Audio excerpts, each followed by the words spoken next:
Hello viewers, আসসালামু আলাইকুম। কেমন আছেন সবাই? আশা করি ভালো আছেন। আমি আজ আপনাদের সাথে শেয়ার করব চুলায় তৈরি একদম পারফেক্ট বোন রুটি রেসিপি। তো প্রথমে এখানে আমি একটা বাটিতে কুসুম গরম দুধ নিয়ে নিব। আপনারা চাইলে এটা কিন্তু কুসুম গরম পানি দিয়েও করতে পারেন। তারপর দিব চিনি, গুঁড়া দুধ,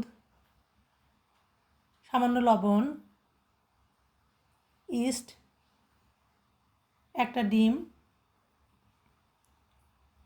সয়াবিন তেল। এবার সবগুলো উপকরণ একটা কাঁটা চামচ দিয়ে আমি ভালোভাবে মেখে নিব। আর অবশ্যই কিন্তু এখানে গুঁড়া দুধটা দেওয়ার চেষ্টা করবেন। গুঁড়া দুধটা দিলে কিন্তু এই বোন রুটিটা খেতে কিন্তু অনেক মজা লাগে। এরপর আমি এখানে ময়দা দিয়ে সফট একটা ডো তৈরি করে নিব।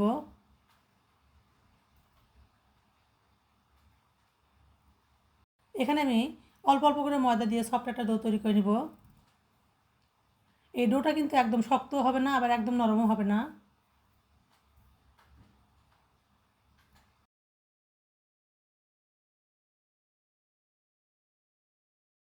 তো ময়দাটা মাখা হয়ে গেছে। এবার এটা আমি উপর থেকে একটু সয়াবিন তেল মেখে নিব। এরপর আমি ঢেকে রেখে দেবো 1 ঘন্টা। 1 ঘন্টা পর এটা আমি ঢাকনাটা খুলে আবারও একটু ভালোভাবে নেড়েচেড়ে বাতাসটা ভিতর থেকে বের করে দিব। তারপর আমি এভাবে ছোটো ছোটো লিচি কেটে নিব। এবার হাত দিয়ে আমি লিচিগুলো ভালোভাবে সফট করে নিব। তো আপনারা একটু খেয়াল করলে বুঝতে পারবেন এটা আমি কীভাবে করতেছি। এবার একটা স্টিলের প্লেটে আমি সামান্য পরিমাণ সয়াবিন তেল ব্রাশ করে নিব।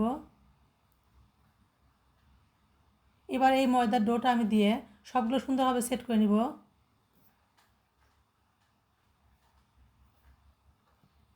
তো ময়দাটা আমার সেট করে নেওয়া হয়ে গেলে এটা আমি আবারও ঢেকে রেখে দেবো 30 মিনিট। 30 মিনিট পর ঢাকনাটা খুলে দেখাচ্ছে, দেখেন কতটা সুন্দর ও ফ্লাফি হয়েছে।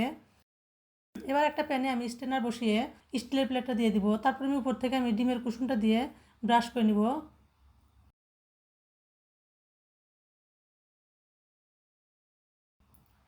ডিমের কুসুমটা দিলে কিন্তু কালারটা অনেক সুন্দর আসে আর খেতেও কিন্তু অনেক মজা হয়।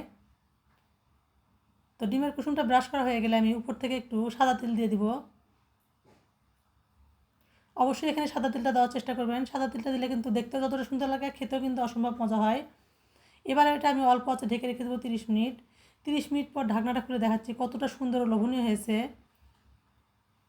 আর এভাবে যদি একবার আপনারা বাসায় বোন রুটিটা তৈরি করা শিখে যান তাহলে কিন্তু বাইরে থেকে কিনে খেতে মন চাইবে না, এতটাই মজা হয়।